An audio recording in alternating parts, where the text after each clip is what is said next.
একজন প্রশ্ন করছে, জান্নাত জাহান্নাম তো বিজ্ঞান আবিষ্কার করতে পারে নাই, তাহলে জান্নাত জাহান্নামের কি অস্তিত্ব আছে? উত্তর হচ্ছে, জান্নাত জাহান্নাম বিজ্ঞান আবিষ্কার করতে পারে নাই, এটা বিজ্ঞানের ব্যর্থতা, জান্নাত জাহান্নামের ব্যর্থতা নয়। জ্ঞান অর্জনের মানদণ্ড ঠিক করেন। প্রশ্ন করা হবে, মাইয়েত শুনতে পারবে যে মানুষ চলে যাচ্ছে হেঁটে হেঁটে, দুজন ফেরেশতা আসবেন যাদের ব্যাপারে অন্যান্য হাদিসে বর্ণিত আছে। প্রথম প্রশ্ন করা হবে, তাকে উঠিয়ে বসানো হবে, মান রব্বুক, কে তোমার রব? পৃথিবীতে কেউ যদি শিরিক করে থাকে এবং শিরিকরত অবস্থায় মৃত্যুবরণ করে বিনা তওবায়, সে উত্তর দিতে পারবে না কে আমার রব। মান রব্বুক উত্তর তারাই দিতে পারবেন ইনশাআল্লাহ যারা পৃথিবীতে শিরিকবিহীন অবস্থায় মৃত্যুবরণ করবে। আর আমি অনেকদিন বলেছি, মানুষের চিন্তার মধ্যে শিরক হয়, এটাকে আকীদাগত শিরক বলে। আমলের মধ্যে শিরক হয়, মানুষের কথার মধ্যে শিরক হয়। বেসিক্যালি এই তিন পদ্ধতিতে শিরক হয়ে থাকে। যেমন কেউ বিশ্বাস করে যে আল্লাহ বলতে কেউ নাই, নাউযুবিল্লাহ। কেউ বিশ্বাস করে যে মহাবিশ্ব আল্লাহ সৃষ্টি করেননি, বিগ ব্যাং থেকেই সৃষ্টি হয়েছে। কেউ বিশ্বাস করে যে আল্লাহ আছেন, আরো অনেক ইলাহ আছে। কেউ বিশ্বাস করে আল্লাহ ছাড়া কেউ রোগ ভালো করতে পারে, কেউ সন্তান দিতে পারে, আল্লাহ ছাড়া কেউ আমাকে পরকালে পার করিয়ে দিবে। এরকম চিন্তা চেতনা কারো যদি থেকে থাকে, এটা হচ্ছে বিশ্বাসগত শিরক। আমি কি বোঝাতে পারছি? কিছু আছে কর্মগত শিরক, যেমন কেউ আল্লাহ ছাড়া অন্য কাউকে সেজদা করলো, আল্লাহ ছাড়া অন্য কারো নামে কসম করলো, আল্লাহ ছাড়া অন্য কারো কাছে সন্তান চাইলো, আল্লাহ ছাড়া অন্য কারো কাছে দোয়া করলো, আল্লাহ ছাড়া অন্য কারো নামে নজর মানত করলো, আল্লাহ ছাড়া অন্য কারো নামে শপথ করলো এবং কুরবানি করলো। কুরবানি আল্লাহ রাব্বুল আলামিনের হালালকে হারাম করে দিল, আল্লাহর হারামকে হালাল করে নিল। তাকদীর, আল্লাহর তাকদীর, ভাগ্যকে অস্বীকার করলো। এমনকি আল্লাহর দ্বীনের জ্ঞান অর্জন করলো দুনিয়া পাওয়ার আশায়। নামাজ পড়লো মানুষকে দেখানোর জন্য, যাকাত দিচ্ছে, সাদাকা করছে মানুষের বাহবা পাওয়ার জন্য। মানুষ অনেক বড় আলেম, মুফাসসির বলবে, মুহাদ্দিস বলবে, শায়েখ বলবে, এই জন্যে দ্বীনের প্রচার করছে, দুনিয়ার স্বার্থে দ্বীনের জ্ঞান অর্জন করেছে। এগুলো সবই শিরকের অন্তর্ভুক্ত, কর্মগত শিরক। আবার কিছু আছে কথার মধ্যে শিরক, যেমন কেমন আছেন, আপনার দোয়ায় ভালো আছে। কেমন আছেন, আপনার দোয়ায় ভালো আছে। আপনার মায়ের কি অবস্থা? মায়ের অবস্থা ভালো, ডাক্তারটা সময় মতো না আসলে মাকে বাঁচানো যেত না। যাত্রা কেমন ছিল? জার্নি খুব ভালো ছিল, ড্রাইভার অনেক ভালো ছিল, ড্রাইভারের দক্ষতায় অ্যাক্সিডেন্ট থেকে নিশ্চিত অ্যাক্সিডেন্ট থেকে বেঁচে গেছে। আমি না থাকলে কাজটা হতো না, ভাগ্যিস আপনি ছিলেন, না হলে আমার এই বিপদ থেকে রক্ষা হতো না। প্রচুর কথা বলতে গেলে সারা রাত চলে যাবে, কথার মধ্যে বেশি শিরক হচ্ছে। এমনকি অনেক গানের লিরিক্স দেখবেন, তোমাকে ছাড়া বাঁচবো না, তুমি আমার জীবন, তুমি আমার মরণ, এ ধরনের কথা আছে না? আসমান জমিন চন্দ্র সূর্য সব তোমার, তোমার জন্য চাঁদ নিয়ে এসে দিব, চাঁদে বাড়ি বানাবো, কত কথা। এই শিরিক এবং তাওহীদটাকে শেখেন। শেখার পরে আপনি উপন্যাস পড়বেন, কবিতা পড়বেন, গানের লিরিক্সগুলো পড়বেন, দেখবেন যে শিরিক দিয়ে ভর্তি। এমনি এমনি আল্লাহ পাক বিষয়গুলোকে হারাম করে না, এখানে শিরক আছে। অনেক ক্ষেত্রে কুফরি কথা আছে, অনেক ক্ষেত্রে আবার ভক্তি প্রদর্শন করতে গিয়ে অতি ভক্তি হয়ে যাচ্ছে। আর হারাম ইনস্ট্রুমেন্ট তো আছেই, সব মিলিয়ে বিষয়টা হারাম। তার উপরে আবার এটা আপনার সময় কিল করবে এবং আপনাকে আল্লাহর জিকির থেকে সরিয়ে রাখবে। যখন আপনি এগুলোর মধ্যে ডুবে যাবেন, ওই মোমেন্টে আপনি আল্লাহকে ডাকতে পারবেন না, ওই সময়টা ওরা খেয়ে ফেললো। সব মিলিয়ে বিষয়টা হারাম। তো এরকম কথায় অনেক শিরক হয়। তো বেসিক কথা হচ্ছে, তিনভাবে শিরক হতে পারে: আপনার কথায়, আপনার কাজে এবং আপনার চিন্তায়। কথা, কাজ এবং চিন্তাকে বিশুদ্ধ করতে পারলে তাওহীদ প্রতিষ্ঠা হবে, এবং তাওহীদের উপর থাকলে পরে এই উম্মার কল্যাণ আছে। আল্লাহ পাক আমাদেরকে তাওহীদে থাকার তৌফিক দেন। যারা শিরক মুক্ত অবস্থায় কবরে চলে যাবে ইনশাআল্লাহ, তারা উত্তর দিতে পারবে যে রব্বি আল্লাহ, আমার রব হচ্ছেন আল্লাহ। যখন দ্বিতীয় প্রশ্ন করা হবে, মা দীনুক, দুনিয়াতে যারা দ্বীন ইসলামকে ঠাট্টার ছলে গ্রহণ করেছে, হাসি তামাশানো, ইসলামের কিছু অংশ ভালো লাগে গ্রহণ করেছে, কিছু অংশ ভালো লাগে না গ্রহণ করে নাই, যতটুকু করলে কোনো সমস্যা হয় না করে, যেটা করলে সমস্যা হয় করবে না। ইসলামকে পরিপূর্ণ জীবন ব্যবস্থা রূপে বিশ্বাসই করে না। মনে করে ইসলাম এই যুগে চলে না, ওই যুগে চলতো। ইসলাম সেকেলে ব্যাকডেটেড, এখন আমরা আধুনিকতার সময় আছি ইত্যাদি। ইসলামের সব বিধান এখন আসলে প্রযোজ্য নয়, এগুলো আগে চলতো, এখন হয়তো চলে না। যদি ইসলাম সম্পর্কে এমন ধারণা থাকে মানুষের, সে উত্তর দিতে পারবে না যে মা দীনুক, তোমার দিন কি। যারা পরিপূর্ণরূপে ইসলামকে গ্রহণ করেছে মননে, ইসলাম একমাত্র জীবন ব্যবস্থা যেটা আল্লাহর কাছে গ্রহণীয়, এবং এখানে প্রত্যেকটা বিষয়ের সমাধান আছে। হ্যাঁ, আমি হয়তো আমল করতে পারছি না বা বাস্তবায়ন করতে পারছি না, কিন্তু আছে ইসলামের মধ্যে, এই আকীদা ঠিক আছে। আমল আপনি করতে পারবেন না। এখন যে যুগ চলছে, এই যুগে আপনি পরিপূর্ণ ইসলাম পালন করতে পারবেন না। বড় গলায় বলে আসলে লাভ নাই, খুব বড় গলায় বলে লাভ নাই যে আমরা সবাই পরিপূর্ণ মুসলিম। যদি এটাই সত্য হতো তাহলে আমাদের আজকে অবস্থা হতো না। নাসুল্লাহ ফানাসিয়াহুম, তারা আল্লাহকে ভুলে গেছে, আল্লাহ তাদেরকে ভুলে গেছে। অনেক আয়াত আছে, আমি আস্তে আস্তে ওইদিকে যাব। আজকে আমাদের যে অবস্থা পুরো বৈশ্বিক প্রেক্ষাপটে, এর পিছনে আমরা দায়ী। মূলত আমরা ছাড়া দ্বিতীয় কেউ দায়ী নয়। শত্রু, ইসলামের শত্রু যারা, তারা তো শত্রুতা করবেই, তাদেরকে দোষ দেওয়ার তো দরকার নাই। যে আপনার শত্রু, সে শত্রুতা করবে, সিম্পল। আমরা আমাদের কাজের কারণে যখন ওদেরকে সুযোগ করে দিয়েছি, তখন আমরা সবচেয়ে বড় অপরাধী। আলাইকুম আনফুসাকুম, আল্লাহ পাক বলেছেন, তোমরা নিজেরা নিজের নফসের আগে খবর নাও, নিজের নফসকে ঠিক করো। লা ইয়াদুররুকুম মান দাল্লা, যারা পথভ্রষ্ট হয়ে যাবে, এদের পথভ্রষ্টতা তোমাদের কোনো ক্ষতি করবে না। ইন ইহতাদাইতুম, যদি তোমরা হেদায়েতের উপর থাকো। যদি তোমরা পরিপূর্ণ হেদায়েতের উপর থাকো, তাহলে যারা পথভ্রষ্ট হয়ে যাচ্ছে বা গেছে, এদের পথভ্রষ্টতা তোমাদের কোনো ক্ষতি করবে না। ইলাল্লাহি মারজিউকুম জামিআন, তোমরা সবাই একসময় আল্লাহর কাছে ফিরে যাবে। ফায়ুনাব্বিউকুম বিমা কুনতুম তা'মালুন, আল্লাহ পাক জানিয়ে দিবেন তখন তোমরা কি করেছো। এই আয়াতের মধ্যে সব কারণ এবং ওষুধ দেয়া আছে, সিচুয়েশনের কারণ দেয়া আছে, যে আমরা নিজেদের ফিকির করা বাদ দিয়েছি। সবসময় অন্যের ফিকির করি, অন্যের সংস্কার, অন্যের ইসলাহ, অন্যের দোষ ধরা, অন্যকে উন্নতি, অগ্রগতি, প্রগতি, এগুলো চিন্তা করি, নিজের বেলার খবর নাই। প্রথম কারণ আমাদের আত্মশুদ্ধি নাই। প্রথম মেজর কারণ আত্মশুদ্ধি নাই। আমি যে বলছি আমারও নাই। বড় গলায় কথা বলা সহজ, বাস্তবতা হচ্ছে এই, আমরা প্রত্যেকেই অপরাধী। বক্তা, শ্রোতা, আলেম, জালেম, যত মানুষ আছে আমাদের এখানে চারপাশে, সবাই পাপী, সবাই অপরাধী, এবং প্রত্যেকেই যার যার দায়িত্ব অবহেলা করেছি। আলাইকুম আনফুসাকুম, তোমরা আগে নিজেদের নফস ঠিক করো। যারা পথভ্রষ্ট হয়ে গেছে, ওদের পথভ্রষ্টতা তোমাদের কোনো ক্ষতি করবে না। আগে নিজে ঠিক হও। আমরা দেখবেন সবসময় মানুষের সংস্কারের চেষ্টা করি, মানুষের ভালো, মানুষের কল্যাণ, মানুষকে পথ দেখাতে চাই, নিজেই পথ পাই না। এটা বাস্তবতা। দেখবেন পৃথিবীতে মুসলিমদের যতগুলো কান্ট্রি আছে, যত সামরিক বাহিনী আছে, যত অস্ত্র আছে, যত সম্পদ আছে, যত জনবল আছে, এটা পৃথিবীর অন্য কোনো জাতির নাই, কোনো জাতির নাই। না ইহুদিদের, না খ্রিস্টানদের, না মুশরিকদের, কারো নাই। মরক্কো থেকে নিয়ে দেখবেন ইন্দোনেশিয়া পর্যন্ত পুরো চেইন, মনে হবে একটা চেইন রাষ্ট্র, সব মুসলিমদের, সবাই মুসলিম। মাঝখানে একটা রাষ্ট্র ইসরায়েল, ওই একটা রাষ্ট্রই সবকে ধুয়ে রেখেছে, ছেড়ে দিয়েছে। এটা কি মেনে নেওয়া যায়? এটা বাস্তব। একটা শত্রু 100টা, মানে 100 জন জনবলকে পরাজিত করতে পারে? পারে না। পারলো কেমন করে? ওই যে আলাইকুম আনফুসাকুম নাই, নিজেদের নফসের খবর নাই। আমরা সুদ খাই, আমরা সুদ খাই।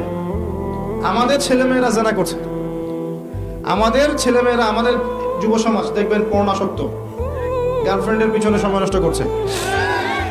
আমাদের যুব সমাজ, ঠিক বলেন না? আপনি ঠিক বললেও ঠিক, না বললেও ঠিক। আর আমি ঠিক বেঠিক বক্তা নই, কোনোদিন আমাকে শোনেন নাই ওয়াজ মাহফিলে বলতে, বলেন ঠিক না বেঠিক। আমি বলবো কি জন্য ঠিক না বেঠিক? যেটা ঠিক সেটা তো ঠিকই, আর যেটা বেঠিক সেটা বেঠিক। আপনি বললেই সেটা ঠিক হবে না তো, আর আপনি বেঠিক বললেও তো বেঠিক হবে না। সেটা ঠিক, সেটা ঠিক থাকবে। যদি সব মানুষ বলে সুদ হারাম, সরি, সব মানুষ যদি বলে সুদ হালাল, সুদ কি হালাল হয়ে যাবে? সবাই যদি বলে মদ হালাল, হালাল হয়ে যাবে? হবে না।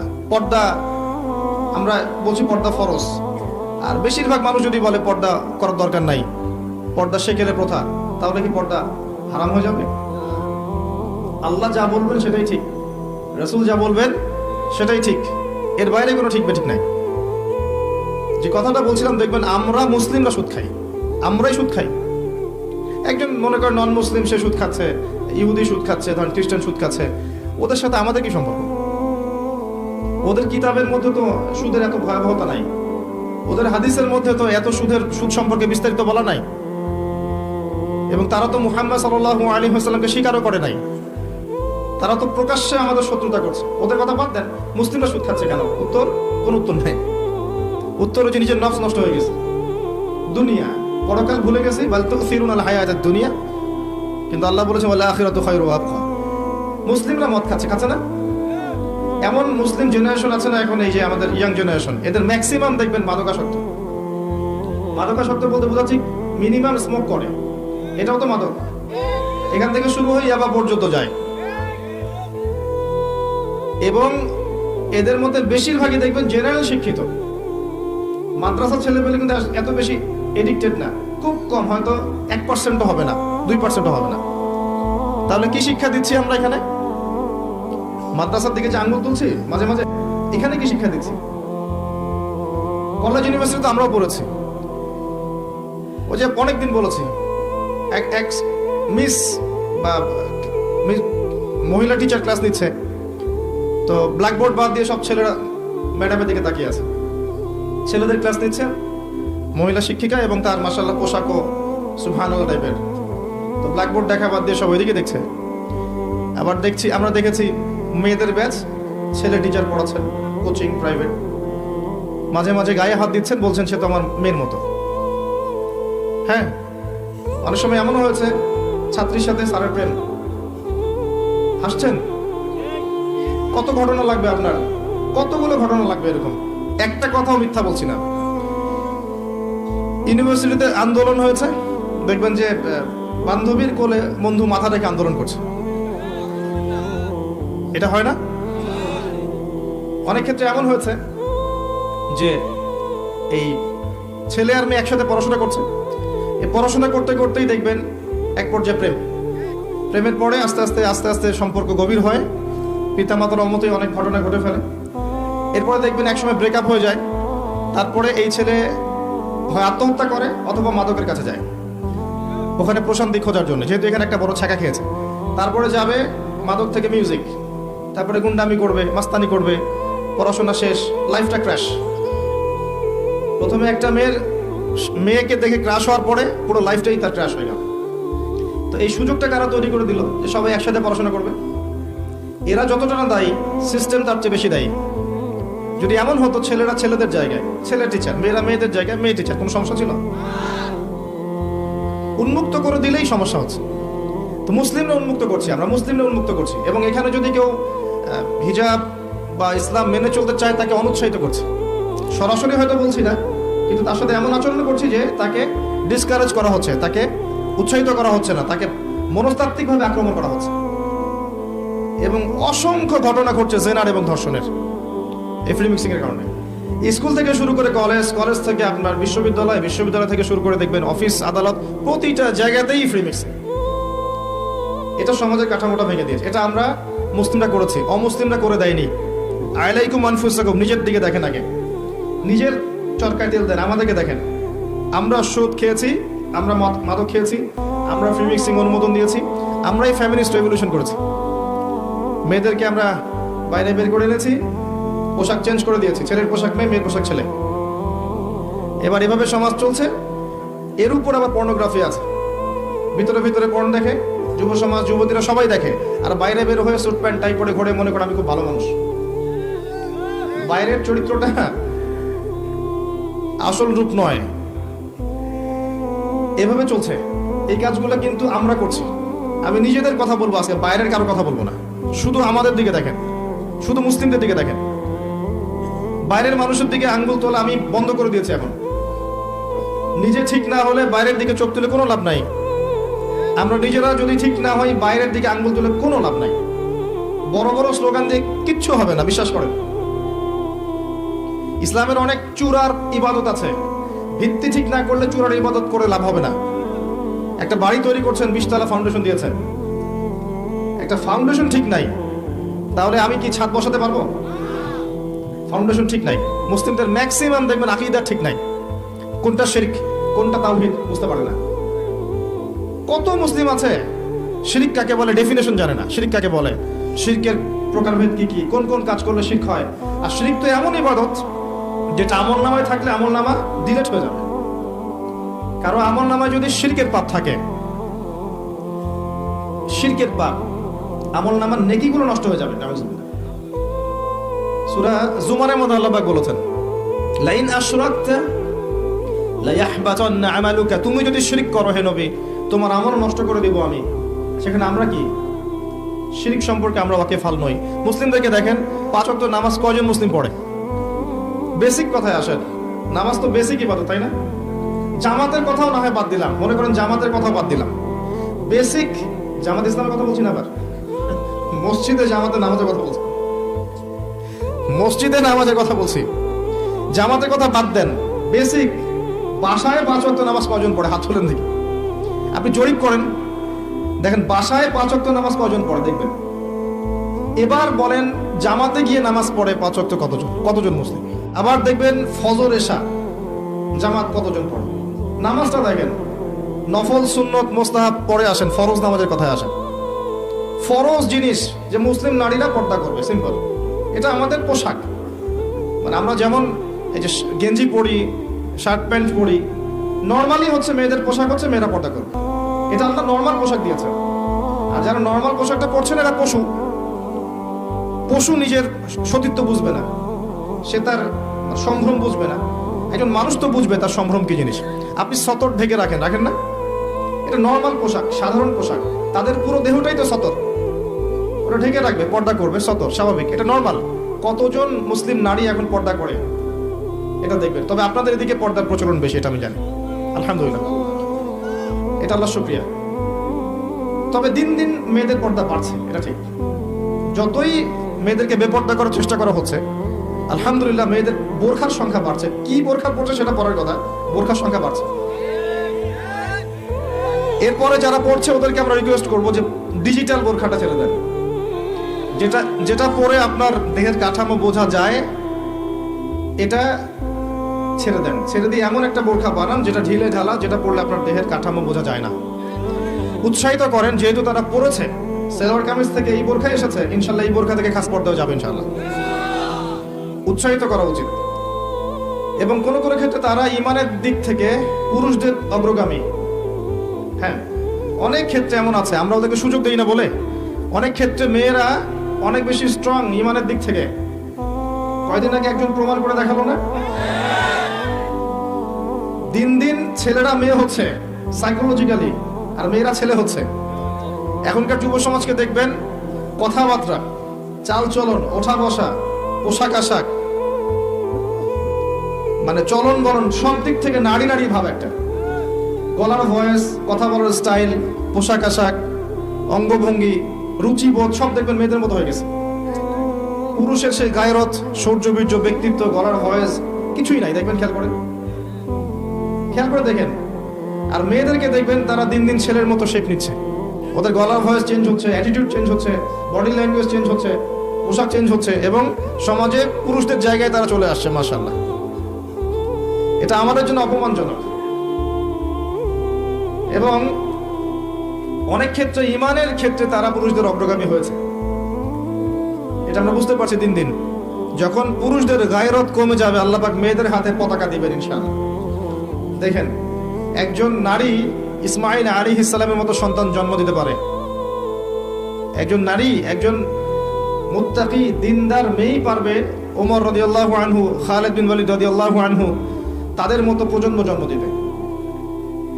যাই হোক, আমি যে কথাটা বলতে চাচ্ছিলাম যে প্রবলেমস আমাদের মধ্যে আছে। আমরা শিরক করছি, আমরা বিদআত করছি, আমরাই করছি। আমাদের যুব সমাজ সুন্নত চিনে না, তাওহীদ চিনে না। 5 ওয়াক্ত নামাজ পড়া মানুষের সংখ্যা দিন দিন কমেছে। 5 ওয়াক্ত নামাজ জামাতে পড়ার মানুষের সংখ্যা কমেছে। দেখবেন ম্যাক্সিমাম মুসলিম কোরআন তেলাওয়াত করতে জানে না। বিশ্বাস করছেন আপনি? ম্যাক্সিমাম মুসলিম কুরআনুল কারীম রিডিং পড়তে জানে না। আবার যারা জানে তাদের মধ্যে অনেকেই, বেশিরভাগই দেখবেন অর্থ বোঝে না। হ্যাঁ, এমন শত শত হাফেজ আছেন যারা কোরআনের অর্থ জানেন না। এমন অনেক মুসলিম আছেন যারা কোরআন চোখেও পর্যন্ত দেখে নাই, এমনও প্রজন্ম আছে। হ্যাঁ, এটা আমাদের অবস্থা। এর উপরেও কোরআনের আদেশ মানা, নিষেধ, বর্জন করা, এগুলো তো অনেক দূরের কথা। কতজন মুসলিম পার্ট টাইম বোঝেন, আংশিক, ফুল টাইম না, পার্ট টাইম। কতজন মুসলিম পার্ট টাইম ইসলামের দাওয়াত দেয় বলেন তো? কতজন মুসলিম পার্ট টাইম ইসলামের দাওয়াত দেয়? আপনারা আমাদের অবস্থা দিকে তাকান, দেখেন তাওহীদ, সুন্নত, আপনার নামাজ, আপনার অর্থনৈতিক জীবন, পর্দা, যুব সমাজ, প্রতিটা ক্ষেত্রে দেখবেন আমরা পিছিয়ে পড়েছি। তো আল্লাহ যে বলেছেন আলাইকুম আনফুসাকুম, তোমরা নিজেদের অবস্থাকে ঠিক করো। নিজের অবস্থা ঠিক না করলে কি আমাদের দ্বারা অন্যের সংস্কার হবে? একজন ব্যক্তি যদি ঠিক না হয়, কখনো পরিবার ঠিক হবে? পরিবারগুলো ঠিক না হলে সমাজ কখনো ঠিক হয়? আর সমাজ নেই তো রাষ্ট্র, রাষ্ট্র নেই তো বিশ্ব। মূল কথা ব্যক্তির দিকে ফিরে আসে। মানুষ মনে করে একজন ব্যক্তি চেঞ্জ হলে আর এমন কি হবে না ভাই, একটা বাতি থেকে আরেকটা বাতি জ্বলবে, আরেকটা বাতি থেকে আরেকটা বাতি জ্বলবে, এভাবেই দেখবেন আস্তে আস্তে আলোকিত হবে পরিবেশটা, অন্যথায় হবে না। রাসূলুল্লাহ সাল্লাল্লাহু আলাইহি ওয়াসাল্লাম মক্কার 13 বছর ধরে একটা একটা করে বাতি জ্বালিয়েছেন। জ্বালান নাই?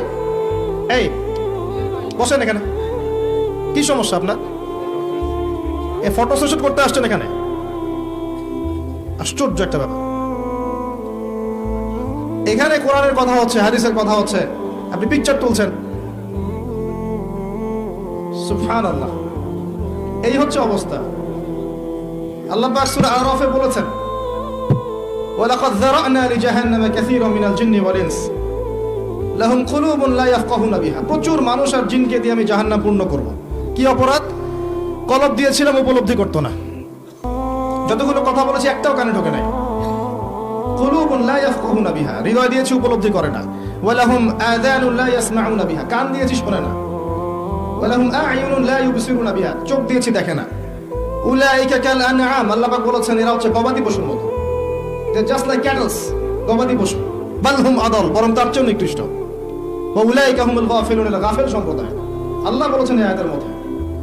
মুসলিমদের অবস্থা আজকে এমন, কর্ণগুহরে কথা ঢোকে না, হৃদয়ের মধ্যে কথা প্রভাব ফেলে না। চোখ আছে, আল্লাহ চোখ দিয়েছেন, দেখে না। সারা দিন লৌকিকতা নিয়ে ব্যস্ত হয়ে আছে, বেসিক কোনো কাজই নাই। আমি বেসিকের কথা বলেছি না, 5 ওয়াক্ত সালাত। আপনি জরিপ করে দেখেন কতজন মানুষ নামাজ পড়ে, কতজন মুসলিম কোরআন তেলাওয়াত করতে পারে, জরিপ করে দেখেন। জরিপ করে দেখেন সুদ ছাড়া কতজন মানুষ চলছে, কয়জন মানুষের পরিবারে হালাল রিজিক যাচ্ছে, কতজন পরিবার, মুসলিম পরিবারের মেয়েরা পর্দা করে, কতটা মুসলিম পরিবারের ছেলেরা অজুর ফরজ কয়টা সেটা জানে। বিবি, এমবিএ, ডক্টরেট সব করে শেষ করে ফেলেছে, অজুর ফরজ কয়টা বলতে পারবে না, নামাজের ওয়াজিব কয়টা, ফরজ কয়টা, আহকাম আরকাম কিছুই বলতে পারবে না, যাকাত দিতে হয় কিভাবে, নিসাব সেটা বলতে পারবে না। এই মুসলিমদের এই অবস্থা। বড় বড় স্বপ্ন দেখছেন, দিন কায়েম, জিহাদ, খেলাফত, কিচ্ছু সম্ভব না এখন মুসলিমদের দ্বারা। এগুলোর কিছু সম্ভব না, এই প্রজন্ম দ্বারা অন্তত পক্ষে সম্ভব না। আল্লাহ পাক এমন প্রজন্ম নিয়ে আসবেন ইনশাল্লাহ যারা এমন গবাদি পশু হবে না, তাদের হাতে আল্লাহ পাক দায়িত্ব করে দিবেন ইনশাল্লাহ। আমাদের দ্বারা এগুলো হবে না। আমরা এখন যে হালতে আছি, এই হালতে আমাদের পক্ষে সম্ভব না। আল্লাহ রাব্বুল আলামিন কোরআনে বলেছেন ওয়াইন তাতাওয়াল্লাউ ইস্তাবদিল কওমান গায়রাকুম, তোমরা যদি দায়িত্ব পালন করতে না পারো, তোমরা যদি তোমাদের উপর অর্পিত দায়িত্ব পালন না করো, আল্লাহ পাক অন্য কওমকে তোমাদের জায়গায় নিয়ে আসবেন। সুম্মা লা ইয়াকুনু আমসালাকুম, এরা তোমাদের মতো এরকম অপদার্থ হবে না। সুম্মা লা ইয়াকুনু আমসালাকুম, এরা তোমাদের মতো অপদার্থ হবে না। দিনের বেসিক ঠিক নাই ভাই, আমাদের দিনের বেসিক জিনিস ঠিক নাই, আমাদের কারো পরিবারের আদর্শ ঠিক নাই। আমরা মনে করছি যে আমাদের পরিবারগুলো সব জান্নাতের টুকরা, প্রত্যেকটাই জাহান্নামের টুকরা, ইল্লা মাশাআল্লাহ। আর যারা সঠিক দিনের উপর আছে এদের সংখ্যা নিতান্তই নগণ্য। ম্যাক্সিমাম ক্ষেত্রে দেখবেন অর্থনীতির ক্ষেত্রে আমাদের হালাল হারামের বালাই নাই, সুদে ভর্তি, ঘুষে ভর্তি, দুর্নীতিতে ভর্তি, আত্মসাতে ভর্তি। আমাদের ইকোনমিক সিস্টেমও ঠিক নাই। সোশ্যালি আমাদের বন্ধন ভেঙে গেছে, খেয়াল করে দেখবেন। আত্মীয়তার সম্পর্ক নষ্ট হয়ে যাচ্ছে, ভাই ভাইকে হত্যা করছে, বাবা মাকে সম্মান করছে না, ছেলেরা বৃদ্ধাশ্রমে রাখছে, লাইভে এসে আত্মহত্যা করে যায়। কি অবস্থা একটা সমাজের! আত্মীয়তার সম্পর্ক ঠিক নাই, প্রতিবেশীর হক ঠিক নাই, বোনকে সম্পত্তির অধিকার দেয় না, কিছুই ঠিক নাই। বাইরের চোখ দিয়ে দেখলে মনে হয় সব ঠিক আছে, আসলে কিছুই ঠিক নাই। আর উপরের লেভেলে তো যেতে যাচ্ছি না আমি। যত উপরে যাবেন তত বেশ বড় দুর্নীতি আছে। এই বেসিক একদম তলা ফাঁকা আমাদের, আর আমরা এখানে আইওয়াশ নিয়ে পড়ে থাকি, শোডাউন নিয়ে পড়ে থাকি, আমরা লৌকিকতা নিয়ে পড়ে থাকি। ইভেন এই চেয়ারগুলোতে আমরা যারা বসছি এর আরো বড় বিপদে আছে। এই চেয়ারগুলোতে যারা বসছে এর আরো বড় বিপদে আছে, কারণ এই চেয়ার থেকে অনেক বড় দায়িত্ব আল্লাহ পাক দিয়েছেন, যার বিন্দু মাত্র আমি আদায় করতে পারি না, কিছুই করতে পারি না। এই কথাগুলো বলছে অত্যন্ত দুঃখ নিয়ে, ক্ষোভ নিয়ে। এখানকার হক আমরা যারা পরিমাণ আদায় করতে পারি না। মানুষ এই চেয়ারগুলোর দিকে তাকিয়ে থাকে জ্ঞানের জন্য, পথের জন্য, আমরা দিতে পারি না। দিতে পারবো কি? একজন তো আরেকজনের পিছনে লেগে থাকি, একজন একজনের পিছনে, আরেকজনের পিছনে সারাদিন গীবত আর তহমত আর সমালোচনা কাদা ছোড়াছড়ি করতে করতে উম্মাকে বিভক্ত করে রেখে দিয়েছে। ইল্লা মাশাআল্লাহ কিছু মানুষ অবশ্যই আছেন যাদেরকে আপনি এত বেশি ফেসবুকে দেখবেন না, ইউটিউবে দেখবেন না, দেখবেন রাতের অন্ধকারে তারা তাহাজ্জুদের নামাজে দাঁড়িয়ে আছে, আল্লাহর কাছে কান্নাকাটি করছে। ওইসব ওলামায়ে কেরামকে দেখতে পারবেন না। তারা আছে বলেই হয়তো এখন পর্যন্ত সব ঠিকই আছে, আল্লাহু আ'লাম। তারা দোয়া করেন, মাদ্রাসা চালান, ছাত্র তৈরি করেন, আলেম তৈরি করেন, তারা পরবর্তীতে মানুষকে ভালো কিছু দেয়। তারা এত লৌকিকতার প্রদর্শন করে না। পরকালের সেলিব্রিটি আসল সেলিব্রিটি, দুনিয়ার সেলিব্রিটিজমের কোনো দাম নাই। আমাদের কমন সেন্স গুলো দিন দিন নষ্ট হয়ে যাচ্ছে, জানেন? আমাদের কমন সেন্স গুলো কমে যাচ্ছে। দেখবেন আপনার বাড়ির পাশে জোরে গান বাজছে, আপনি গিয়ে বলবেন ভাই একটু কমায় দেন, আরো জোরে বাড়াই দিবে। রাস্তা দিয়ে একটা মেয়ে যাচ্ছে, দেখবেন ওড়নাটা গাড়ির সাথে পেঁচিয়ে মেয়েটা পড়ে গেছে, দেখবেন মানুষ হা করে হাসছে। খেয়াল করে দেখবেন মানুষ হাসবে। কমন সেন্স নাই, একটা মেয়ে বিপদে পড়ছে ওকে দেখে হাসবে, এরকম হচ্ছে। কমন সেন্স একেবারে কমে গেছে আমাদের। দেখবেন মুসলিমরা ইবাদত করতে গিয়ে আবার দেখবেন এমন কিছুর সেজদা করছে যার নিজেরই পরকালে ঠিক নেই। প্রকৃতি পূজা শুরু করছে মুসলিমরা, এখন জড়বস্তুর পূজা শুরু করছে মুসলিমরা নিজেদের ধর্মের দায়িত্ব এমন কিছু মানুষের হাতে অর্পণ করেছে যে মানুষগুলো ধর্ম বোঝে না। কমন সেন্স নষ্ট হয়ে গেছে। ওয়াজ মাহফিলের সিজনে এসে দেখলাম ওয়াজ মাহফিলের নামে যা হচ্ছে, মানে এগুলোর কিছু কিছু খণ্ডচিত্র যদি বলতাম তাহলে বুঝতেন যে আসলে অবস্থা কেন এরকম। একটা কারণেই বলবো না, কারণ নিজের ঘরের কথা মানুষকে বলতে নেই। এখানে এই চেয়ারগুলোতে যতক্ষণ এমন কিছু মানুষ না বসবেন যাদের কথা এবং কাজে মিল আছে, যাদের অন্তরটা পরিশুদ্ধ পবিত্র, যারা শুধুমাত্র আল্লাহর সন্তুষ্টির জন্য আল্লাহর দ্বীনের খেদমত করতে চান, যতক্ষণ পর্যন্ত এই মানুষগুলো এই চেয়ারগুলোতে না বসবে ততক্ষণ পর্যন্ত এই কথাগুলো মানুষের কলবে তাসির করবে না। প্রচুর কথা শুনেছেন সারা জীবনে, কতগুলো কথা আপনার কলিজায় আঘাত করেছে এটা খেয়াল করবেন। এক রাত মাহফিল করলাম, বাসায় গিয়ে চলে গেলাম, ঘুমিয়ে গেলাম, বাকি দিনগুলো নর্মাল স্বাভাবিকভাবে যাচ্ছে। এটাই যদি হয়ে থাকে তাহলে এই মাহফিলের উদ্দেশ্য সফল হবে না। একটা কনস্ট্রাকটিভ বিষয় জানবেন, বুঝবেন, এটা আপনার জীবনে প্রভাব বিস্তার করবে, এটা আপনি আরো 10 জনকে বলবেন, প্রচার করবেন, তখন গিয়ে এটা সার্থকতা লাভ করবে। আমার অভিজ্ঞতায় গাড়ি থেকে নামবো বা একজন নামবে, সেখানে একটা আইওয়াশ, সেখানে একটা শোডাউন। নামছি আমি, শোডাউন, চারপাশে 10 জন ক্যামেরা নিয়ে দাঁড়িয়ে থাকবে, মানে কি একটা অবস্থা। মানে মনে হয় জান্নাত থেকে একজন জান্নাতের সার্টিফিকেট প্রাপ্ত মানুষ নেমে আসছে। এত লৌকিকতা কি দরকার আছে? এত ফটো সেশন কেন করতে হবে? হেঁটে হেঁটে আসবে, মানুষের ঠেলায় আসা যাচ্ছে না, কি সে তাকে নিয়ে এত ব্যস্ত হওয়ার কি আছে? তিনি আসবেন আল্লাহর জন্য বিনয়ের সাথে হেঁটে আপনাকে 2টা কথা শোনাবেন দিনের, সিম্পল। তিনি কি ভোট চাইতে আসছেন? তাহলে দেখবেন তারপরে ওয়াজ করা শেষ, ওয়াজও মাশাআল্লাহ দেখবেন আগা মাথা কিছু নাই, কনস্ট্রাকটিভ কোনো কথা নাই, কেচ্ছা কাহিনী বয়ান, যার কোনো দলিল নাই, যার কোনো ভিত্তি নাই। মাঝে মাঝে একটু রঙ্গ তামাশা করবে, অঙ্গভঙ্গি করবে, একটু গান টান গিয়ে শোনাবে, এখন এগুলো চলছে। আর মানুষ তো ইস্যু পাগল এবং ফ্যান্টাসি পাগল, মজা নিতে পছন্দ করে বাঙালি, এটা থেকে মজা পাবে। ওয়াজের টাকা উসুল হয়েছে আমার। তারপরে দেখবেন যদি কিছু কথা বলেও থাকে, এর বিরুদ্ধে 10টা কথা, ওর বিরুদ্ধে 20টা, এর গীবত 10টা, ওর গীবত 20টা। এর মাঝখানে দুই একটা কোরআন হাদিসের আয়াত শুনিয়ে দিল সুর করে, মানুষ মনে করলো মাশাআল্লাহ অনেক সুন্দর ওয়াজ হয়ে গেছে। ওয়াজও শেষ, সবাই গোল করে তাকে ঘিরে ধরে সেলফি স্ট্রম, একদম ঝড় উঠছে। কি শিখলেন ওয়াজে তাহলে? সে হাত নাড়াতে নাড়াতে গাড়িতে উঠে চলে গেল। গাড়িতে উঠে যাওয়ার আগে এবার টাকা নিয়ে কেচাল, অ্যাডভান্স আর ইয়েতে মেলে নাই, ব্যাস ওখানে একটা সিন ক্রিয়েট হচ্ছে। তারপর দেখা যাবে আয়োজক করেছে এমন মানুষ যারা ওদের উদ্দেশ্য সার্থক হয়ে গেছে, মাহফিল শেষ, হুজুরের আর কোনো খবর নাই, সে এবার নিজের টাকায় গাড়ি ঠেলে বাসা নিয়ে যাচ্ছে। বিভিন্ন চিত্র দেখতে হয়েছে আমাকে এই সিজনে। অল্প কিছু কথা বলবো, মানে ভিতরটা এত নোংরা হয়ে গেছে আমাদের, এই কারণে বাইরের অবস্থা এমন হচ্ছে। আমি একটা কথাই বলবো আজকে ওয়াজে, একটা টপিকে কথা বলবো শুধু, সেটা হচ্ছে আলাইকুম আনফুসাকুম, নিজের নফসকে ঠিক করেন, আত্মশুদ্ধি অর্জন করেন, নিজে ঠিক হন, বাকি সব ঠিক হয়ে যাবে ইনশাআল্লাহ। আমি এটা আমাকে বলছি আগে, এরপর আপনাদেরকে বলছি। আল্লাহ পাক বক্তা শ্রোতা উভয়কে আমল করার তৌফিক দান করুন। শুধু নিজে চিন্তা করেন, অনেক বড় চিন্তা আপাতত বাদ দেন, জাস্ট নিজেকে নিয়ে ভাবেন, আপনার আত্মাটাকে পরিশুদ্ধ করেন, সব ঠিক হয়ে যাবে ইনশাআল্লাহ। একটা আত্মা যদি পরিশুদ্ধ হয়, তার মানে এই আত্মা দিয়ে আর কোনো দুর্গন্ধ ছড়াবে না। একটা একটা করে আত্মা অপবিত্র হতে হতে সমাজটা দুর্গন্ধময় হয়েছে।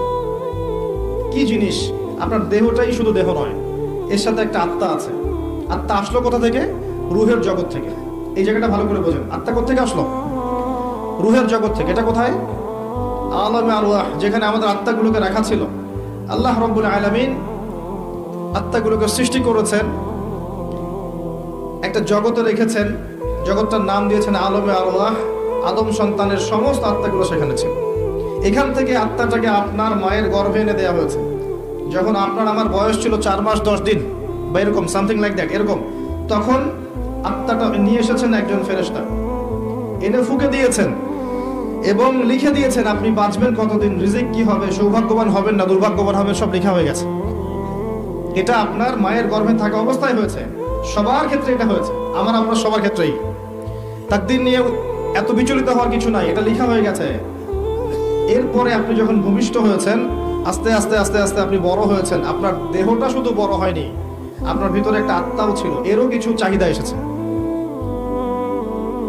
চারপাশের অনেক কলুষিত বিষয় দেখে আত্মাটা কলুষিত হয়েছে, আবার অনেক ভালো কাজের মধ্য দিয়ে আত্মাটা আবার উন্নতিও লাভ করেছে। কিন্তু আল্লাহ পাক মূল যে বিষয়টার কথা বলছেন সেটা হচ্ছে কদ আফলাহা মান যাক্কাহা। যে ব্যক্তি এই নফসটাকে, আত্মাটাকে পরিশুদ্ধ করতে পারলো, সে ব্যক্তি সফল হয়ে গেল। ওয়া কদ খাবা মান দাসাহা। যে ব্যক্তি এই নফসটাকে পরিশুদ্ধ করতে পারলো না, সে ব্যক্তি ধ্বংস হয়ে গেল। দেহের পরিশুদ্ধতা সবকিছু নয়।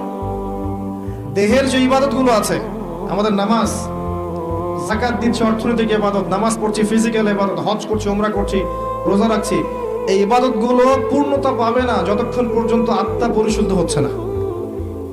আমার কথা কি বোঝা যায়? আত্মার মধ্যে যদি রিয়া থাকে, অহংকার থাকে, কুফর থাকে, শিরক থাকে, মোহ থাকে, দুনিয়ার ভোগ বিলাসের মত্ততার মোহ থাকে, আপনি এই আত্মা দিয়ে আপনি ইবাদত করতে পারবেন না। ইবাদত আপনার আপ টু দ্য মার্ক হবে না। আত্মার মধ্যে কিছু বিষয় আছে যেগুলো আপনার ইবাদতকে অনেক বাড়িয়ে দিবে, যেমন ঈমান, কোথাকার বিষয়? দেহের না আত্মার। তাকওয়া কিসের বিষয়? দেহের না আত্মার। তাওয়াক্কুল, আল্লাহ ভরসা, কোথায় থাকে? দেহে না আত্মায়। ভালোবাসা, আল্লাহর প্রতি ভালোবাসা কোথায় থাকে? দেহে না আত্মায়। আল্লাহর প্রতি বিনয় কোথায় থাকে? দেহে না আত্মায়। আল্লাহর ভয় কোথায় থাকে? দেহে না আত্মায়। সবকিছু আত্মা কেন্দ্রিক। ঈমান, তাওহীদ, আপনার মুহাব্বত, তাওয়াক্কুল, তাওয়াজু, প্রতিটা বিষয় কার সাথে সম্পর্কিত? আত্মার সাথে। আবার এই আত্মার মধ্যে যদি আপনি নিয়ে আসেন রিয়া, অহংকার, হিংসা, বিদ্বেষ, এই বিষয়গুলো চলে আসে, আল্লাহ দ্রোহিতা, কুফর, আত্মাটা নষ্ট হয়ে যাবে। ওই আত্মা দিয়ে দেহের ইবাদত তখন কবুল হচ্ছে না। তাহলে মূল বিষয়টা কি? আত্মার পরিশুদ্ধি। এটা আল্লাহ পাক বলছেন আলাইকুম আনফুসাকুম, তোমরা প্রত্যেকে নিজ নিজ নফসকে ঠিক করো। এখন কি কি করলে আপনার নফস ঠিক হতে পারে? সবগুলো এক লেকচারে বলা সম্ভব নয়। এই জায়গায় মনোযোগ দিয়ে শোনেন, কয়েকটা খালি টিপস বলবো কি কি কাজ করলে আপনার আত্মা পরিশুদ্ধ হতে পারে। এটা সবচেয়ে ইম্পর্টেন্ট কাজ এখন মুসলিম উম্মার। এক নাম্বার কাজ হচ্ছে আপনাকে তাওহীদ বুঝতে হবে, শিরক থেকে দূরে থাকতে হবে। এক নাম্বার কাজ, যে কথাটা আমি প্রথমে বলেছিলাম। 2 নাম্বার হচ্ছে রাসূলুল্লাহ সাল্লাল্লাহু আলাইহি ওয়াসাল্লামের সুন্নাহর উপর নিয়মিত আমল করতে হবে, অন্য কোনো আদর্শ গ্রহণ করা যাবে না। দৈনিক যে সুন্নাহগুলো আছে এই সুন্নাহগুলো অ্যাপ্লাই করতে হবে। আমি প্রফেটিক লাইফস্টাইল নিয়ে আরো লেকচার দিয়েছি, ওখানে পাবেন। ঘুমানো থেকে শুরু করে একদম সকাল থেকে রাত পুরো জীবনটাকে আপনি কিভাবে সুন্নাহ মাফিক কাটাতে পারেন এই বিষয়ে অনেক লেকচারও আছে, বইপত্র আছে, পড়ে নেবেন। আজকে ওই দিকে আমি কথা বলছি না। এতটুকু বলবো, প্রতিটা কাজ মুহাম্মদ সাল্লাল্লাহু আলাইহি ওয়াসাল্লামের সুন্নাহ মাফিক করলে পরে আপনার পুরো জীবনটাই হবে ইবাদত। এই জন্যই আল্লাহ পাক আপনাকে সৃষ্টি করেছেন, ওয়া মা খালাকতুল জিন্না ওয়াল ইনসা ইল্লা লিয়াবুদুন। এটাই হচ্ছে সেই আয়াতের ব্যাখ্যা। আর আমরা আল্লাহর ভালোবাসা পেতে চাইলে তার রাসূলকে অনুসরণ করতেই হবে, আদারওয়াইজ অন্য কোনোভাবে আমরা তার ভালোবাসা পাবো না। যদি কেউ মুহাম্মদ সাল্লাল্লাহু আলাইহি ওয়াসাল্লামকে বাদ দিয়ে অন্য আদর্শ গ্রহণ করে, সে তার হাত কামড় দিবে, কিয়ামতের মাঠে আক্ষেপ করতে থাকবে, ইয়া লাইতানি ইত্তাখাযতু মা'আর রাসূলি সাবিলা। সে বলবে, ইয়া ওয়াইলাতা লাইতানি লাম আত্তাখিয ফুলানান খলিলা, সেই কথা বলবে। এটা 2 নাম্বার। 3 নাম্বার হচ্ছে কোরআন এবং সুন্নাহ এমন মানুষের কাছে গিয়ে শেখা, এটা বেশি ইম্পর্টেন্ট। প্রথমে তাওহীদ, তারপর সুন্নাত, এরপর হচ্ছে সোহবত। কোরআন এবং সুন্নাহ এমন মানুষের সংস্পর্শে গিয়ে শেখা যাকে দেখে আপনি কোরআন সুন্নাহ শিখতে পারবেন, এটা বেশি ইম্পর্টেন্ট। মানুষ স্বভাবগতভাবেই দেখে শিখে। সাহাবায়ে কেরাম রাদিয়াল্লাহু আনহুম আজমাইন তারা কিন্তু বই পড়ে ইসলাম শেখেন নাই। আপনি কথা বুঝতে পারছেন? আল্লাহর রাসূল কিন্তু সূরা একটা কাগজে লিখে দিয়ে বলেননি বাসায় গিয়ে পড়ে শিখে নিও, এই হাদিসগুলো পড়ে বাসায় শিখে নিও। বরং তারা সব সময় রাসূলের সাথে থাকতেন, তিনি কিভাবে ওঠেন, কিভাবে বসেন, কেমন করে কথা বলেন, কখন রাগ হন, কখন হাসেন, কিভাবে খান, কেমন করে ইস্তেঞ্জা করেন, সব দেখতেন তারা, দেখতেন না? এমনকি ব্যক্তিগত সময়েও তারা বাসায় চলে যেতেন, গিয়ে শিখতেন। রাসূলকে না পেলে তার স্ত্রী থেকে জিজ্ঞাসা করতেন, কেমন করে রাসূল এটা করেন, কেমন করে ওটা করেন। এটা হচ্ছে সুহবত। এখন আমরা কি রাসূলকে পাবো? কিভাবে পাবেন? তার হাদিসগুলো আপনার বাসায় আছে, এই হাদিসগুলো পড়ে আপনি জানতে পারবেন, কিন্তু আপনি প্র্যাকটিক্যাল বুঝতে পারবেন না। প্র্যাকটিক্যাল কোথায় বুঝবেন? যে ব্যক্তি বা যে আলেম, যে শায়েখ, যে ওস্তাদ, যে মুআল্লিম, যার কাছে, যার ভিতরে সুন্নাহগুলো ইনস্টল করা আছে, তাকে দেখে শিখতে পারবেন। কথা বুঝতে পারছেন? এমন ব্যক্তি যে আপনাকে পড়াচ্ছেন, মুআল্লিম বা ওস্তাদ বা বক্তা বা শায়েখ বা মুহাদ্দিস বা আলেম, যিনি, যার কাছে গিয়ে আপনি ইসলাম শিখছেন, তার মধ্যে যদি সুন্নাত থাকে তখন আপনি এই সোহবতটা পাবেন। এখন এমন মানুষের সংখ্যা কি খুব বেশি না কম? কিন্তু থাকবে। আল্লাহ পাক যেহেতু বলেছেন, ইয়া আইয়ুহাল্লাযীনা আমানু কুনু মা'আস সাদিকিন, সত্যবাদীদের সাথে থাকো, আপনি ইনশাআল্লাহ খুঁজে পাবেন। কিয়ামত পর্যন্ত ইয়াদ থাকবে না? থাকবে না? অতএব কিয়ামত পর্যন্ত এমন মানুষও থাকবে ইনশাআল্লাহ। খুঁজে নিতে হবে, খুঁজে নিতে হবে।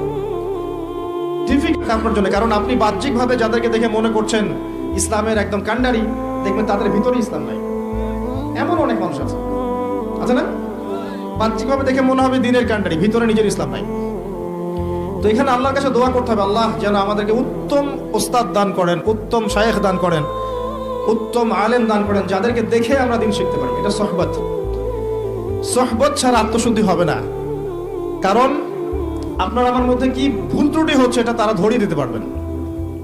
এবং অনেক বিষয় সূক্ষ্ম আছে, যে আপনি বিনয়ী হচ্ছেন না অহংকারী হচ্ছেন, আপনি গায়রতওয়ালা হচ্ছেন নাকি নিজের ব্যক্তিত্বকে নষ্ট করছেন, এগুলো তারা ধরতে পারবেন, আপনি পারবেন না।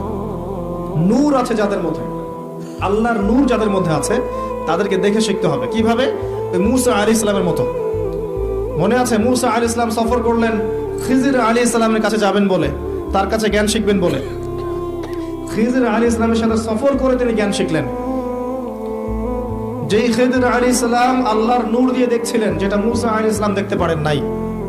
মুসা আলাইহিস সালাম বলছেন, কেন নৌকা ফুটা করলেন, কেন বাচ্চাকে হত্যা করলেন, কেন দেয়াল নির্মাণ করলেন? কিন্তু খিজির আলাইহিস সালাম আল্লাহর নূর দিয়ে দেখছিলেন।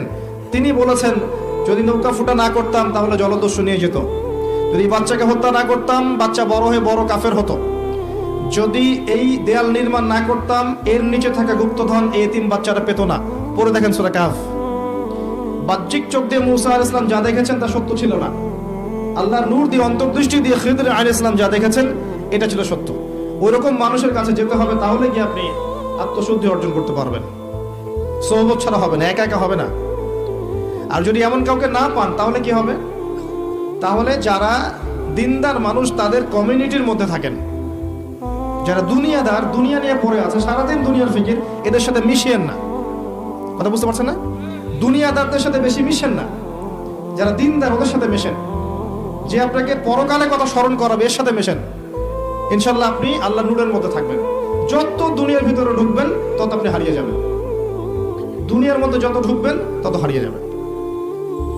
আর আমাদের এখনকার চলাফেরার মধ্যে পরিবার, সমাজ, অর্থনীতি, ব্যবসা, মুআমালাত সবখানে দেখবেন দুনিয়ার আলাপ বেশি, খালি দুনিয়া আর দুনিয়া, দুনিয়া আর দুনিয়া, তাই না?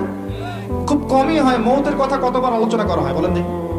মৌতের কথা আলোচনা করা হয় কতবার? কবরের আযাব নিয়ে কতবার কথা বলা হয়? কবরের শাস্তি, বারযাখের জীবনের শাস্তি নিয়ে কতবার কথা বলা হয়? কবরের পর যে মিজান, পুলসিরাত, জান্নাত জাহান্নাম আছে এগুলো নিয়ে কত আলোচনা করা হয়? বেশিরভাগ আলোচনা দেখবেন অন্যের গীবত, অথবা মুভিজ নিয়ে, সিনেমা নিয়ে, গান নিয়ে, নাটক নিয়ে, পলিটিক্স নিয়ে কথা বলে। যে বোঝে না সেও কথা বলে। দেখবেন তরকারিওয়ালা, রিক্সাওয়ালা, ভ্যান চালক সবাই পলিটিক্স নিয়ে কথা বলছে। ও পলিটিক্সের বোঝেটা কি? এটা নিয়ে তারা কথা বলবেন যারা বোঝেন। আমার কথা বলা দরকার নাই, কারণ আমি বুঝি না। ইকোনমিক সেক্টর সবাই বোঝে। যারা ইকোনমিক্সের দক্ষ তারা বুঝবে ইকোনমিক সেক্টর কি, ব্যাংকিং সিস্টেম কি, ওয়ার্ল্ড কারেন্সি কি, ওয়ার্ল্ড অ্যাফেয়ার্স কি হচ্ছে, এগুলো তারা বুঝবেন, তারা কথা বলবেন। দেখা যায় সবাই সব বিষয়ে কথা বলতে চায়, আর সমস্যা বাদে। যে ধর্ম ভালো বোঝেন তিনি ধর্মের কথা বলবেন। মানে আমরা আমাদের কথাগুলোকে বেশিরভাগ সময় অহেতুক নষ্ট করি, যেটা বুঝি না সেটা নিয়ে কথা বলি। অহেতুক কঠিন কঠিন সাবজেক্ট, কঠিন কঠিন দর্শন, তত্ত্ব, এগুলো নিয়ে কথা বলতে থাকি, অথচ বাস্তবতার সাথে এগুলো কোনো সম্পর্কই নেই। এগুলো আমাদের আত্মাটাকে নষ্ট করছে। আমি একটা লেকচারে বলেছিলাম, আবারও বলছি আপনাদের সামনে, ইবনুল কাইয়ুম রাহিমাহুল্লাহ বলেছেন, উনি একজন বড় আলেম ছিলেন, বড় মুজাদ্দিদ, যার সমপর্যায়ের আলেম এখন খুঁজে পাওয়া দুষ্কর। ইবনে তাইমিয়া রাহিমাহুল্লাহর ছাত্র। তিনি বলেছেন কিছু কিছু হালাল কাজ আছে যেগুলো মানুষের অন্তরকে মেরে ফেলে। কিছু হালাল কাজ আছে যেগুলোর অতিরিক্ততা মানুষের অন্তরকে মেরে ফেলে। যেমন 1 নাম্বার, বেশি কথা বলা। বেশি মানুষের সাথে কথা বলবেন, অন্তর মরে যাবে। 2, মানুষের সাথে বেশি মেশা। বেশি মানুষের সাথে মিশবেন, আপনি মানুষের দ্বারা প্রভাবিত হবেন। আর বেশিরভাগ মানুষ যেহেতু অজ্ঞ হবে এবং খারাপ হবে, আপনার ভেতরে খারাপই ঢুকে যাবে। 3 নাম্বার, বেশি খাওয়া। যারা বেশি খায় এদের কলব মরে যায়। আর মাশাআল্লাহ এখন দেখা যায় এরকম চেয়ারে বসে আমরা অনেকেই কথা বলি যারা ভুঁড়ির ভারে হাঁটতে পারে না। কথা কি বুঝতে পারছেন? এই চেয়ারে বসা মানুষের তো ভুঁড়ি থাকার কথা না। এটা তো সুন্নত নয়। আমার তো দেহের মধ্যে আমি সুন্নত অ্যাপ্লাই করতে পারি নাই, আমি মানুষকে সুন্নত শেখাবো কি? খাওয়ার সময় গোগ্রাসে খেয়েছি, আমি সুন্নত নষ্ট করেছি, ফিজিক্যাল স্ট্রাকচার নষ্ট হয়ে গেছে। এখানে বসে সুন্নতের বয়ান করছি বিশাল ভুঁড়ি নিয়ে। সুবহানাল্লাহ, এই হচ্ছে বাস্তবতা। তারপর তিনি বলেছেন বেশি ঘুম অন্তর মেরে ফেলবে। আরেকটা কথা বলেছেন বেশি স্ত্রী সহবাস। উনি বলেছেন স্ত্রী হালাল, কিন্তু বেশি করতে গেলে অন্তর মরে যাবে। এই কাজগুলো বেশি করলে কলব মরে যায়। সেক্ষেত্রে আমাদেরকে দেখেন আমরা এগুলোতে বেশি ব্যস্ত আছি। আত্মশুদ্ধি অর্জন হবে আপনার আল্লাহওয়ালা মানুষের সোহবতে থাকলে। আল্লাহওয়ালা মানুষ আর অন্য কারো সোহবতে গেলে আপনি দুনিয়াতে ডুবে যাবেন, কারণ তারা পরকাল কেন্দ্রিক কথাবার্তা বলবেন, আপনাকে আল্লাহর দিকে নিয়ে যাবেন। বৈঠক আজকে থেকে একটা নিয়াত করেন, আজকের পরে যে বৈঠকেই বসবেন অন্তত একবার আল্লাহর কথা আলোচনা করবেন, একবার রাসূলের প্রতি দরুদ পড়বেন। করা যাবে? যেখানেই বসেন, ব্যবসায় বসেন, বাণিজ্যে বসেন, চাকরিতে বসেন, মসজিদে বসেন, হালাকায় বসেন, পলিটিক্যাল আলোচনায় বসেন, যেখানেই বসেন অন্তত একবার আল্লাহর কথা বলবেন, একবার রাসূলের কথা বলা যাবে না? এরপরে সেখান থেকে ওঠার আগে একটা দোয়া পড়ে উঠবেন, সেটা হলো সুবহানাকা আল্লাহুম্মা বিহামদিকা আশহাদু আল্লা ইলাহা ইল্লা আনতা আস্তাগফিরুকা ওয়া আতুবু ইলাইক। ফজিলত, ওই বৈঠকে যদি অহেতুক কোনো কথা হয়ে যায় এটার কাফফারা হয়ে যাবে ইনশাআল্লাহ, গুনাহটা মাফ। আর যদি ভালো কোনো কথা বলে থাকে এটা কিয়ামতের মাঠে সওয়াবের একটা বুলন্দ হয়ে থাকবে, সওয়াব হিসেবে বুলন্দ হয়ে থাকবে, এটা আপনাকে দেওয়া হবে ইনশাআল্লাহ। আমরা আমাদের ভিতরটা চেঞ্জ করি, আসেন। আত্মশুদ্ধি, সোহবত লাগবে। 1 নাম্বার বলেছে কি তাওহীদ লাগবে, শিরক থাকা যাবে না। 2 নাম্বার সুন্নত লাগবে, বেদাতের সাথে আপোষ করা যাবে না। এই যে একটা কথা বলে অন্যদিকে যাই, বেদাতীদের একটা শাস্তি আছে, কিন্তু সারা জীবন প্রচুর আমল করেছে কিন্তু আমলগুলো নবীর তরিকায় হয়নি। এই কারণে হাউজে কাউসারের পানি যখন নবী সাল্লাল্লাহু আলাইহি ওয়াসাল্লাম খাওয়াতে যাবেন একটা পর্দা পড়ে যাবে। এটা সহিহ বুখারীতে হাদিসে এসেছে, একটা পর্দা পড়ে যাবে। এবং নবী সাল্লাল্লাহু আলাইহি ওয়াসাল্লাম নিজে বলবেন ইন্নাহুম মিন্নি, এরা তো আমার উম্মত। কেন পর্দা পড়ে গেল? আল্লাহ পাক জানিয়ে দিবেন ইন্নাকা লা তাদরি মা আহদাসা বা'দাক, আপনি জানেন না আপনার মৃত্যুর পর তারা আপনার দিনকে কিভাবে পরিবর্তন করেছিল, মানে আপনার সুন্নতে কত বেদাত ঢুকিয়েছিল আপনি জানেন না। আল্লাহর নবী নিজে বলবেন সাল্লাল্লাহু আলাইহি ওয়াসাল্লাম, সুহকান সুহকান লিমান গায়্যারা বা'দি, দূর হয়ে যাও দূর হয়ে যাও যারা আমার পরে দিনকে পরিবর্তন করেছো, বেদাত করেছো। সুন্নতে থাকতে হবে, বেদাতে যাওয়া যাবে। এরপরে বলছে সোহবত, আল্লাহওয়ালা মানুষের সোহবতে থাকতে হবে। চার নাম্বার হচ্ছে বেশি থেকে বেশি কোরআন তেলাওয়াত। পারা যাবে ইনশাআল্লাহ? বেশি থেকে বেশি ডেইলি অন্তত একটা করে সূরা পড়তে পারবেন? অন্তত একটা পৃষ্ঠা পড়তে পারবেন? কোরআনে কতগুলো পৃষ্ঠা আছে বলেন দেখি? আল কোরআনের আলো যে ঘরে ঘরে জ্বালতে চান, কোরআনে কয়টা পৃষ্ঠা আছে বলেন এখন? আলেম ওলামারা পারবে। 600 পৃষ্ঠা। একটা হাফেজি কোরআনে কয়টা পৃষ্ঠা আছে? আমার কথায় রাগ করবেন না, আমি বাস্তবতা আর যা চলমান এর মধ্যে আমি পার্থক্য দেখতে পারি। অনেক আমাদের আশা আল কোরআনে আলো ঘরে ঘরে জ্বলুক, তাই না? দেখবেন ঘরে ঘরেই কোরআন পড়তে জানে না। তো ঘরে ঘরে প্রতিটা মানুষ যদি কোরআন পড়তে না জানে, আলো কি এমনি এমনি জ্বলবে নাকি?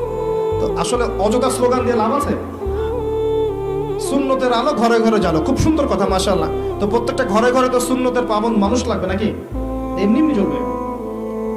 আপনি বাস্তবতা হচ্ছে এই যে আপনি ঘরে ঘরে খুঁজে দেখেন, প্রত্যেকটা ঘরে একটা করে কোরআন তেলাওয়াত করা মানুষ পান নাকি? আজকে খুঁজে দেখেন, প্রত্যেকটা ঘরে একটা করে মানুষ দেখান যে কোরআন তেলাওয়াত করে নিয়মিত। তা আলো কেমন করে জ্বলবে ভাই? কিছু হলেই উপরের দিকে আঙ্গুল তুলি আমরা, তাই না? ওইখানে সমস্যা, ওইখানে সমস্যা, ঘরেই তো সমস্যা, উপরে আঙ্গুল তুলে লাভ কি আমার? তো কোরআনের আলো ঘরে ঘরে জ্বলবে ঠিকই ইনশাআল্লাহ, যখন প্রতিটা ঘরের মানুষরা কোরআন পড়তে শিখবে। প্রত্যেকদিন 1 পৃষ্ঠা করে পড়তে পারবেন? 600 পৃষ্ঠার বই মানে প্রতি 20 পৃষ্ঠায় একটা করে পারা শেষ হয়েছে। যারা হাফেজ 20 পৃষ্ঠা পড়তে আধা ঘন্টাও লাগে না। যারা হাফেজে কোরআন তাদের 20টা পৃষ্ঠা পড়তে আধা ঘন্টাও লাগে না। আমরা যদি হাফেজ নাও হয়ে থাকি, 20টা পৃষ্ঠা আমরা কি 1.5 ঘন্টায় পড়তে পারবো না? 2 ঘন্টায় পড়তে পারবো না? 2টা ঘন্টা খুব বেশি কিছু? 2টা সিরিয়াল দেখতে আপনার 2 ঘন্টা চলে যায়, তাই না? এই যে মহিলারা সিরিয়াল দেখে না, দেখবেন 2টা সিরিয়াল দেখতে 2 ঘন্টা চলে যাবে। একটা মুভিজ দেখতে 2 ঘন্টা। এখন তো সিরিয়াল লাগে না, আপনি তো লুডো খেলে 2 ঘন্টা নষ্ট করছেন, তাই না? মোবাইলে পাবজি খেলে 2 ঘন্টা নষ্ট করছেন। আপনি আরেকটা কি জানি গেমস আছে, ফ্রি ফায়ার, এটা খেলে 2 ঘন্টা নষ্ট করছেন। টিকটক করে নষ্ট করছেন সময়, অযথা স্ক্রল করছে, নষ্ট করছেন, 2 ঘন্টা নষ্ট করছেন। সময় কে দিয়েছে আপনাকে? এই যে সময়টা নষ্ট করছেন আপনি, সময়টা কে দিয়েছে আপনাকে? এই সময়ের মালিকটা কে? আমি নিজে কি আমার হায়াতের মালিক? তা আমাকে কে অধিকার দিল 2 ঘন্টা নষ্ট করা? যে দিনের প্রতিটা কাজ কোরআন সুন্নাহ মতো করার চেষ্টা করছে, এখন সে ক্লান্ত হয়ে পড়েছে, এখন ঘুমাবে। এই ঘুমটার জন্য আল্লাহ পাক নেকি দিচ্ছেন। দিনের জন্য আপনি চেষ্টা করছেন, নামাজ পড়ছেন, দিনের জ্ঞান অর্জন করছেন, সুন্নাহর মতো জীবনযাপন করছেন, এখন টায়ার্ড হয়ে গেছেন, ঘুমাবেন। এই ঘুমটার জন্য আপনি নেকি পাচ্ছেন। আল্লাহ পাক এত সুবিধা দিয়েছেন। ক্লান্ত হয়ে গেছেন, ক্ষুধার্ত, আপনি খাবেন, এই যে খাচ্ছেন, খাওয়ার জন্য নেকি পাচ্ছেন। আর কি চাই আমরা আসলে? এখন প্রবৃত্তির তাড়না আছে, একটা প্রবৃত্তির তাড়না আছে, স্ত্রীর কাছে যেতে হবে, গিয়েছেন, আপনি আপনার প্রবৃত্তির তাড়না মিটিয়েছেন, আপনি নেকি পাচ্ছেন। আর কি চাই আমরা মানুষ হিসেবে? এই সময়টাকে আল্লাহ পাক আমাকে এমনি এমনি দিয়েছেন। এই সময়ের মালিককে আমি নিজেই। 2 ঘন্টা কেন নষ্ট করব এগুলো করে, যেগুলো কোনো ফায়দা নাই? এমন কাজে যদি নষ্ট করতেন যেটাতে দিনের ফায়দা আছে, উপকার হতো, সেটা তো হচ্ছে না। 2 ঘন্টা সময় দেওয়া যাবে কোরআনকে ইনশাআল্লাহ? আচ্ছা, 1 ঘন্টা দিতে পারবেন? আল্লাহ পাক তৌফিক দান করুন। বেশি বেশি কোরআন তেলাওয়াত করবেন। কোরআনের কিছু অংশ মুখস্থ করার চেষ্টা করেন। কোরআন তেলাওয়াত করলে আপনি প্রত্যেক হরফে 10 নেকি পাবেন। কোরআন আপনার পক্ষে সুপারিশ করবে। পৃথিবীর শ্রেষ্ঠ মানুষদের মধ্যে আপনি একজন, যে নিজে কোরআন পড়ে এবং অন্যকে শেখায়। সূরা বাকারা, আলে ইমরান আপনার পক্ষে সুপারিশ করবে। সূরা মুলক আপনাকে কবরের আযাব থেকে বাঁচাবে। সূরা ইয়াসিন পড়েন, আপনার কোরআনের কলিজা হাজত পূরণ হয়ে যাবে ইনশাআল্লাহ। সূরা ওয়াকিয়া পড়েন, আপনার দারিদ্রতা দূর হয়ে যাবে ইনশাআল্লাহ। সূরা ইখলাস পড়েন, অর্ধেক 3 বার পড়েন, ইনশাআল্লাহ কোরআন খতমের নেকি পাবেন। সূরা ফালাক, নাস পড়েন, আপনাকে আল্লাহ পাক দৃশ্য অদৃশ্যের সমস্ত বিপদ আপদ থেকে বাঁচাবেন ইনশাআল্লাহ। সূরা কাহফ পড়েন, আল্লাহ আপনাকে মাসিহুদ দাজ্জাল থেকেও বাঁচাবেন ইনশাআল্লাহ। কোরআনকে সময় দেন, অর্থটা বোঝার চেষ্টা করেন, কিছু অংশ হিফজ করেন। যেমন সূরা বাকারার প্রথম 5টা আয়াত মুখস্থ করেন, সূরা বাকারার 255 নম্বর আয়াতটা মুখস্থ করেন, আয়াতুল কুরসি মুখস্থ করেন। সূরা বাকারার শেষের 3টা আয়াত মুখস্থ করেন, লিল্লাহি মা ফিস সামাওয়াতি থেকে ফানসুরনা আলাল কওমিল কাফিরিন পর্যন্ত মুখস্থ করেন। সূরা মুলক মুখস্থ করেন, সূরা কাহফের প্রথম 10 শেষ 10 আয়াত মুখস্থ করেন, সূরা আলী ইমরানের শেষের 10 আয়াত মুখস্থ করেন, সূরা আর রহমান মুখস্থ করেন, সূরা ইয়াসিন মুখস্থ করেন, ফালাক, নাস, ইখলাস, কাফিরুন এগুলো মুখস্থ করেন। পারবেন না? সারা জীবন কত বই পড়েছেন ভাই, ম্যাথামেটিক্সের সূত্র পড়েছেন, ফিজিক্সের, কেমিস্ট্রির, বায়োলজির কঠিন কঠিন টার্মস পড়েছেন, ইকোনমিক্স পড়ছেন, কঠিন সাবজেক্ট, অনেকে পলিটিক্যাল সায়েন্স পড়েন, কঠিন সাবজেক্ট, আইআরএ পড়েন, ইন্টারন্যাশনাল রিলেশনশিপস, কঠিন সাবজেক্ট, বিবিএ করছেন, এমবিএ করছেন, কত সাবজেক্ট পড়ছেন, মেডিকেল সায়েন্স পড়ছেন, দাঁত ভাঙা শব্দগুলো পড়ছেন, মুখস্থ করছেন, একটা ডেফিনেশন মুখস্থ করতে দাঁত ভেঙে যায়। কিন্তু কোরআনের এই 100-200 আয়াত মুখস্থ করার তৌফিক হবে না? যদি না হয়, কোরআন কি আমার পক্ষে আদৌ সাক্ষী দিবে? কোরআন ছাড়া আত্মশুদ্ধি সম্ভব নয়। বেশি বেশি কোরআন তেলাওয়াত করেন, বেশি থেকে বেশি। শোনেন, নবী সাল্লাল্লাহু আলাইহি ওয়াসাল্লাম বলেছেন, মানুষের অন্তরের মধ্যে পাপ করলে কালিমা পড়ে, দাগ পড়ে এবং দুর্গন্ধ বের হতে থাকে। নবীজি বলছেন, আমি কি তোমাদেরকে জানিয়ে দিব কোন কাজ তোমাদের কলবের মরিচাগুলো দূর করে দিবে? সাহাবীরা বললেন, ইয়া রাসূলুল্লাহ, জানিয়ে দিন আমাদেরকে। নবী সাল্লাল্লাহু আলাইহি ওয়াসাল্লাম বলছেন, দুটো কাজ তোমার কলবের মরিচা দূর করে দিবে। একটা হচ্ছে বেশি বেশি কোরআন তেলাওয়াত, আরেকটা হচ্ছে মউতের স্মরণ। বলেন তো দুটো কি? আপনার কলবের মরিচা দূর করবে ইনশাআল্লাহ। কোরআন আপনি যদি অর্থটা বোঝার চেষ্টা করেন, দেখবেন আপনি আল্লাহর সাথে কথা বলছেন সরাসরি। আল্লাহ পাক আপনার সাথে কথা বলতে চান, একটা তো মাধ্যম লাগবে, লাগবে না? আল্লাহ কি সামনে এসে কথা বলবেন? এই যে মাধ্যম কোরআন দিয়েছেন, আল্লাহ বলছেন কথা, আপনি শুনেন কি বলছেন আল্লাহ পাক। আমার কথায় আপনার কি তাসির হবে? কার কথায় তাসির হবে আল্লাহর চাইতে বেশি? আল্লাহ পাক আপনাকে বলছেন, এটা করো, এটা করো না, এর ধার কাছে যেও না, এটা খেও না, এইটা করো, এটা ভালো, ওটা উত্তম, এগুলো আল্লাহ বলছেন। আল্লাহর কথা আপনি শুনবেন না? তো মানুষ কোরআন পড়ছেই না এখন। প্রচুর মুসলিম আছে 5 ওয়াক্ত নামাজ পর্যন্ত পড়ে, কোরআন পড়তে জানে না। প্রচুর মুসলিম। এই জায়গায় মানুষকে নিয়ে আসেন, মানুষের অন্তর্জগৎ পরিবর্তন না হলে কোশ্চিন কারো বড় মাপের কোনো পরিবর্তন সম্ভব না। অহেতুক বড় বড় স্লোগান দিয়ে কোনো লাভ নাই, এটা বাস্তব। বাস্তবতা বুঝেন, বাস্তবতা এই জায়গায় আমরা প্রচন্ড রকম অধঃপতনের জায়গা আছে। আমাদের বাস্তবতার বেসিক জিনিসগুলো ঠিক নাই। বড় বড় চিন্তা পরে আসেন, বেসিক ঠিক করেন। আত্মশুদ্ধির একটা পথ, কয়টা বলছি? 4টা। কয়টা বলছি? 4টা। তাওহীদ, সুন্নাত, সোহবত, একটা কোরআন তেলাওয়াত। অর্থ বুঝতে পারলে খুব বেশি ভালো হয়, হিফজ করলে আরো ভালো হয়। আল্লাহ পাক আমাদেরকে কোরআনওয়ালা হওয়ার তৌফিক দান করেন। 5 নাম্বার আল্লাহর জিকির। 5 নাম্বার আল্লাহর জিকির। হিসনুল মুসলিম বইটা কিনবেন, অ্যাপস আছে না, প্লে স্টোরে অ্যাপস ডাউনলোড করবেন, দেখবেন আল্লাহ পাকের প্রচুর জিকির দেয়া আছে এবং সব সহিহ। এখানে জয়ীফ বা জাল এগুলো কিছু আনা হয়নি, সহিহগুলো আনা হয়েছে বেশি বেশি।